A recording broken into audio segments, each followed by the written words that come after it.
Fort Zoutman estava tendo uma tarde de informação que sede Aruba a organizar junto com o samenwerkende Fonds en Caribische deel van het Koninkrijk para diferentes instâncias na Aruba e a for de ano 2005, 5 fondos holandeses estão invirtiendo em iniciativa social na parte caribense do reino.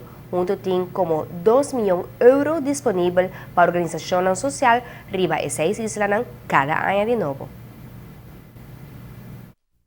O Fundo Colaborativo ta financia iniciativa local de fundação, organização, voluntário e instituto profissional.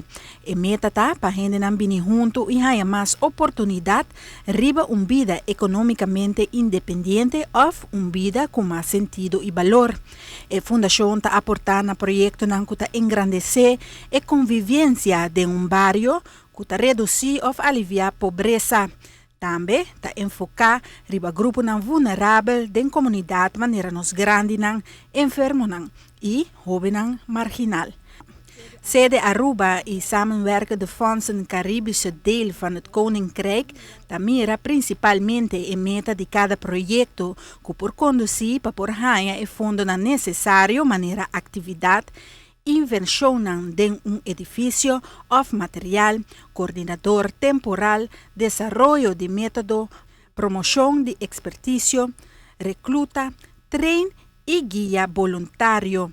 Mr. Bisa, cujo interesse estava grande, onde com quantidade de fundação a participar na a noite de informação para sina haya mas sinan também também remarca para um subsídio de fundo.